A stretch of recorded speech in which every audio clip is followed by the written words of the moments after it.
इतने डॉलर नहीं है कि वो मार्केट में पेनिट्रेट कर सके। गवर्नमेंट इस टाइम पे कंट्रोल पोजीशन में आ ही नहीं सकती। स्पेकुलेटिव है मार्केट, हैजिंग हो रही है, मनी हैजिंग हो रही है। इस टाइम पे डॉलर की जो बैंक्स हैं वो भी अपना मुनाफा देख रहे हैं और बैंक्स भी इस टाइम पे मुनाफाखोरी के अंदर इस टाइम पे मुलविस हैं और वो पॉलिटिकल इंस्टेबिलिटी, आपकी इकोनॉमिक इंस्टेबिलिटी का बाइस बनती जा रही है। अगर ये मईशत बचेगी तो ये मुल्क बचेगा और इस मुल्क से हम सारे मोहब्बत करने वाले लोग हैं। आप खुदारा गवर्नमेंट को चाहिए कि कोई प्रूडेंट फैसले करें। अगर इस टाइम पे चार्टर ऑफ इकोनॉमी की ज़रूरत है, चार्टर ऑफ इकोनॉमी के बगैर काम नहीं होगा। IMF की 1.5 बिलियन की ट्रैश के पीछे आप देखें हमने कैसे कैसे मुश्किल फैसले ले लिए। चले पिछली गवर्नमेंट के कुछ आखिरी दिनों के गलत फैसले थे जो आपको फैसला करना पड़ा। इतने डॉलर नहीं है कि वो मार्केट में पेनिट्रेट कर सके। गवर्नमेंट इस टाइम पे कंट्रोल पोजीशन में आ ही नहीं सकती। स्पेकुलेटिव है मार्केट, हैजिंग हो रही है, मनी हैजिंग हो रही है। इस टाइम पे डॉलर की जो बैंक्स हैं वो भी अपना मुनाफा देख रहे हैं और बैंक्स भी इस टाइम पे मुनाफाखोरी के अंदर इस टाइम पे मुलविस हैं और ये एक बिल्कुल हिजानी कैफियत है। कोई सर कोई पैर नहीं है। मैं रात को फेडरल मिनिस्टर साहब को सुन रहा था। फेडरल मिनिस्टर साहब बता रहे थे कि किस तरह वो मेहनत करके मईशत को सही सिमत में लेके आने की कोशिश कर रहे हैं और वो मेहनत हमारे सामने पिछले 3 महीने में डॉलर आप देखें 182 से 225 रुपये आज इंटरबैंक क्रॉस कर गया। आपकी इंपोर्ट ऑटोमेटिकली कर्टेल होनी थी। वो कह रहे हैं कि जिस टाइम पे हम कर्टेल करते हुए जो ट्रेड डेफिसिट है इस महीने में बहुत कम होगा। जब आप ट्रेड को ब्लॉक ही कर देंगे तो ट्रेड डेफिसिट तो आपके खत्म हो गई ना। ऑब्वियस ही बात है, ये तो एक नेचुरल फिनोमेना है। आपकी एक्सपोर्ट्स जो जानी है वो भी उसके अंदर भी आपका जमूतारी हो रहा है। आहिस्ता आहिस्ता आपकी एक्सपोर्ट मार्केट डिस्टर्ब हो रही है। तो ये जो वोट करवट की बात कर रहे हैं आप डॉलर के हवाले से, इस टाइम पे मुझे अच्छी सूरत हाल सामने नहीं है। मैं देखिए हम लोग एज बिजनेस कम्युनिटी हमें ये पता ही नहीं कि अगले 2-3 दिन में क्या होने जा रहा है। अगले 2-3 दिन छोड़ें जहांगीर साहब, अगले 1 घंटे में क्या होने जा रहा है ये नहीं पता। कभी मैंने नहीं देखा था। वैसे तो पिछले 10-12 साल से मैं एक्सपोर्ट के कारोबार से मुंसलिक हूँ। मैंने कभी नहीं देखा था कि इंटर बैंक में डॉलर के अंदर ऐसी उड़ान विद इन फ्यू आवर्स हर 1 घंटे बाद नया रेट आ रहा था सामने। तो इसका मतलब है कि हुकूमत से इस टाइम पे हालात कंट्रोल नहीं हो रहे। इस टाइम पे जो पॉलिटिकल इंस्टेबिलिटी है वो पॉलिटिकल इंस्टेबिलिटी आपकी इकोनॉमिक इंस्टेबिलिटी का बाइस बनती जा रही है। अगर ये मईशत बचेगी तो ये मुल्क बचेगा और इस मुल्क से हम सारे मोहब्बत करने वाले लोग हैं। आप खुदारा गवर्नमेंट को चाहिए कि कोई प्रूडेंट फैसले करें। अगर कोई मुश्किल फैसला जिससे मईशत संभलती है तो करने चाहिए। आपने IMF के प्रोग्राम को फुलफिल करने के लिए बहुत सारे डिसीजंस लिए जो मैं समझता हूँ कि बिजनेस फ्रेंडली नहीं है, अवाम फ्रेंडली भी नहीं है। आज छोटा ताजर भी पेश रहा है, एक बड़ा इंडस्ट्रियलिस्ट भी पेश रहा है। बड़े इंडस्ट्रियलिस्ट से ज़्यादा ये जो मिडिल इनकम हमारे बिजनेस कम्युनिटी के लोग हैं या जो जिनका स्मॉल SME साइज़ के हैं या जो कॉटेज इंडस्ट्री वाले हैं वो तो बहुत ज़्यादा सफ़र कर रहे हैं। इंपोर्ट उनकी महंगी हो गई, आपकी कॉस्ट ऑफ प्रोडक्शन महंगी हो गई, डॉलर की वजह से आम आवाम तक उसका इफेक्ट आ रहा है। तो इस टाइम पर गवर्नमेंट को कोई मुश्किल फैसला करते हुए घबराना नहीं चाहिए, मैंडेट की तरफ जाना चाहिए। एक मैंडेट की ज़रूरत है गवर्नमेंट को। अगर पूरा मैंडेट होगा उनके पास तो वो हुकूमत मजबूत तरीके से कर सकते हैं ना। जब आप देखें आप जंग पे खुदा ना खासा जाते हैं, कोई मतलब आप देखते हैं जब तक आपके पास आर्टिलरी पूरी ना हो, आपके पास आपका डिफेंस सिस्टम मजबूत ना हो तो आप नहीं जा सकते ना, आप जंग की पोजीशन में नहीं आ सकते। इसलिए जंगी बुनियादों पर आपके पास आर्टिलरी नहीं है। आप घूम के देखेंगे तो आप इस्लामाबाद से बाहर नहीं देख पा रहे हैं इस टाइम पे। तो हुकूमत को चाहिए कि कोई ऐसा फैसले ज़रूर करे। हमारे हकाम बाला तमाम स्टेक होल्डर्स को ऑन बोर्ड ले। इस टाइम पे चार्टर ऑफ इकोनॉमी की ज़रूरत है। चार्टर ऑफ इकोनॉमी के बगैर काम नहीं होगा। IMF की 1.5 बिलियन की ट्रैश के पीछे आप देखें हमने कैसे कैसे मुश्किल फैसले ले लिए।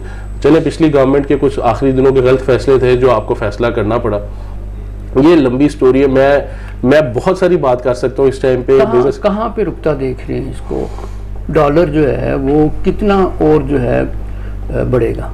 देखें ये एक्सपेक्ट करना या ये स्पेकुलेट करना इस टाइम पे बहुत मुश्किल है। मैं I can not give you a figure honestly speaking. If I give you a figure कल को आप भी मेरे पास आगे कहेंगे कि आपको ये तो कहा जा रहा है कि ये 35-40 तक जो है वो मतलब रुकेगा जाके। नहीं देखें कहने को तो जिस तरह की सूरत हाल कल थी अगर वो उसी को अगर आप एवरेज बना लें कि कल एक दिन में 8 रुपये का डिफरेंस आ गया, 9 रुपये का डिफरेंस आ गया तो अगले 3 दिन में ये 250 का फिगर अबूर कर जाएगा।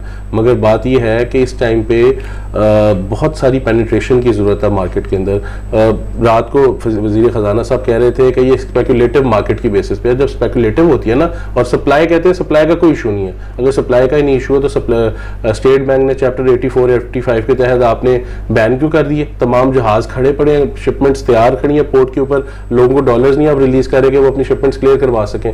उसका मतलब यही है, उसका मतलब यही है कि सप्लाई का भी बहुत बड़ा इशू है।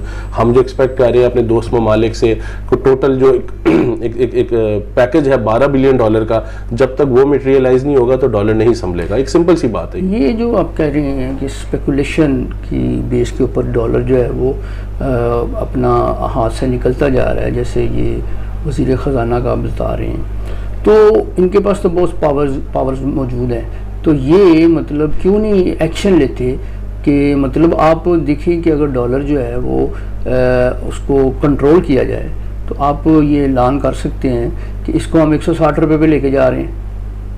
देखिए अगर ऐलान कर देंगे और उसके बाद उसके ऐलान करने के पीछे वही बात है ना, जब आपने कोई किसी तरफ डिसीजन ले लिया और उस डिसीजन पे इनेक्ट करने के लिए आपके पास टूल्स ही नहीं है तो कैसे आप इनेक्ट करेंगे। इस टाइम पे हर इकोनॉमिस्ट को पता है कि 160 का ये 200 भी कहेंगे तो नहीं लेके आ सकते, कंट्रोल कर सकते, क्योंकि सप्लाई और डिमांड का इशू नहीं है ये इस टाइम पे डिमांड सप्लाई का ये फ्री फ्लोटिंग इकोनॉमी के अंदर जिस तरह आपने अपना डॉलर को मादर पिदर आजाद छोड़ा वो वाला सिलसिला नहीं है ये। इस टाइम पे सप्लाई के बहुत सीरियस इश्यूज हैं। गवर्नमेंट कहती है और let me correct you Jahangir साहब, खाली ये स्पेकुलेशन की वजह से नहीं है, ये खाली स्पेकुलेशन की वजह से नहीं है। मैं आपको फिर करेक्ट कर रहा हूँ, गवर्नमेंट की अपनी भी इंटरवेंशन नहीं हो सकती इस टाइम पे। गवर्नमेंट के पास वो टूल्स ही नहीं है जिससे वो इंटरवीन कर सके मनी मार्केट के अंदर। मनी मार्केट इस टाइम पे फ्री फ्लोट कर रही है, हेजिंग हो रही है मार्केट के अंदर। स्पेकुलेशन के बाद अगर आपने, इसका मतलब है ब्लैक मार्केट जो इन्होंने बड़ा सोचा था कि हम इसको रोकेंगे करेंगे, ब्लैक मार्केट एग्जिस्ट कर रही है। आपने कोई ऐसा पैकेज नहीं दिया कि ब्लैक मार्केटिंग कम की जा सके, मनी मार्केट के अंदर आप इंटरवेंशन कर सके। स्टेट बैंक के पास डॉलर्स नहीं है, अगर स्टेट बैंक के पास डॉलर्स होते तो क्या वो पेनिट्रेट ना करता मार्केट के अंदर। तो अच्छा, अब यहाँ पे क्या करना चाहिए एज ए नेशन, हमें क्या स्टेप लेना चाहिए? देखिए हमारी गवर्नमेंट्स तो हमेशा जो है हमसे ही कुर्बानियाँ मांगती रही है, तो मतलब हम बने ही कुर्बानी के लिए, तो एज ए नेशन जो है जो लोग इस चीज़ की इस्तात रखते हैं उनको क्या करना चाहिए? देखें मिड जैसे एक्सपोर्टर्स के भी, जिनके पास स्टेट बैंक के पास अभी इन्होंने थोड़ी सी अपनी होल्डिंग कर ली है पैसों की, एक्सपोर्ट प्रोसीड्स जो आ रही थी जो गवर्नमेंट ने स्टेट बैंक ने भी होल्ड की हुई है, अभी सारा कुछ स्टेट बैंक की ऑटोनॉमस बॉडी की तरह काम कर रहा है। स्टेट बैंक को जब से आपने ऑटोनॉमस कर दिया वो खुद डिसीजंस ले रहा है। आपने अपनी, देखिए कहते थे कि जी हमने डॉलर को इसलिए अपना रोकने के लिए हमने आपका इंटरेस्ट रेट बढ़ा दिया, क्या उससे डॉलर रुका? नहीं रुका, डॉलर तो फिर ऊपर चला गया। आपने कहा था कि अफराते ज़र कम करनी है हमने, इसलिए हम अपना इंटरेस्ट रेट बढ़ाने जा रहे हैं, क्या हुआ? नहीं हुआ। इसका मतलब है कि ये एक कॉस्ट पुश इन्फ्लेशन और एक डिमांड पुश इन्फ्लेशन है। ये जो कॉस्ट पुश इन्फ्लेशन है ये सप्लाई साइड से रिलेटेड है, this has nothing to do with interest rate. आपने बिजनेसेस को स्क्वीज कर दिया, लोगों से कहा कि अपने पैसे बैंकों में रख दें, एक इफेक्ट उसका बिजनेसेस के ऊपर आया। अब करना क्या पड़ेगा गवर्नमेंट को? गवर्नमेंट को जो पॉलिटिकल इंस्टेबिलिटी है ना, देखें लॉन्गर रन में जब तक इंस्टेबिलिटी है तब तक आप एक्सपेक्ट मत करेंगे कोई अच्छे फैसले होंगे। कोई ऐसे डिसीजंस या कोई ऐसे फैसले जो सियासी फैसले, अगर सियासी फैसले सियासी कुव्वतें आपस में बैठ के कर लें और एक अच्छा वे फॉरवर्ड डिसाइड कर लें, एक अगर स्ट्रॉन्ग केयर टेकर गवर्नमेंट मिसाल के तौर पे सामने आ जाती है तो दैट मीन्स कि Pakistan will go toward stability. जब आपके पास मैंडेट होगा ना, उस मैंडेट की ताकत से आप बहुत कुछ कर सकते हैं। IMF ने आपको ट्रांस रिलीज की, स्टाफ लेवल एग्रीमेंट भी हो गया, मगर क्या वो एग्रीमेंट अभी तक मटेरियलाइज हुआ? नहीं हुआ। तो बहुत सारी मुश्किल फैसले हैं, इस गवर्नमेंट ने भी मुश्किल फैसले किए और हमने ये कह सकते हैं कि अपना जो पॉलिटिकल स्टेबिलिटी है वो डॉलर जो है उसको कंट्रोल कर सकती है। Political stability is must. Political stability के बगैर इकोनॉमिक स्टेबिलिटी नहीं आएगी। मैं पहले दिन से, बल्कि मैं क्या, हमारे बहुत सारे प्रेडिसेसर्स लाहौर चेंबर के कहते आ रहे हैं charter of economy, charter of economy. Charter of economy का मकसद यही है कि ये जो सियासी हलचल होती रहती है ये होती रहे। This has nothing to do with what you need to do with economic terms. आपकी एक मॉनेटरी पॉलिसी, आपकी एक फिस्कल पॉलिसी, एक long term fiscal policy decided हो। आपकी फिंच की रेटिंग नेगेटिव हो गई है, आपके जो बॉन्ड्स हैं पाकिस्तान के सिक्योरिटी बॉन्ड्स वो 50% डिस्काउंट पे अवेलेबल हैं।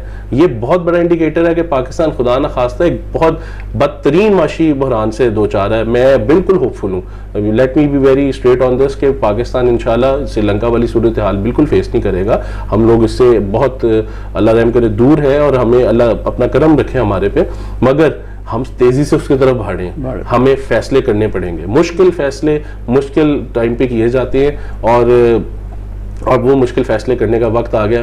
मैं आपके प्लेटफॉर्म की तवज्जो से तमाम स्टेक होल्डर्स को एक पैगाम दे रहा हूँ, तमाम अपनी बिजनेस कम्युनिटी की लीडरशिप को, अपनी तमाम पॉलिटिकल लीडरशिप को, तमाम अक्रॉस द बोर्ड लोगों को कि प्लीज़ पाकिस्तान के लिए इकट्ठे हो जाएं। इस टाइम पे पाकिस्तान के लिए एक रोड मैप डिसाइड कर लें। क्या वो नए इलेक्शंस हैं, क्या वो एक चार्टर ऑफ इकॉनमी है, जो भी चीज़ें हैं इनको बैठ के डिसाइड करें ताकि पाकिस्तान इस जमूद से, ये जो इकनॉमिक क्रंच इस टाइम पे हम फेस कर रहे हैं जो बड़ा सवेयर है, वो उससे बाहर निकल सके। बहुत शुक्रिया, थैंक यू वेरी मच।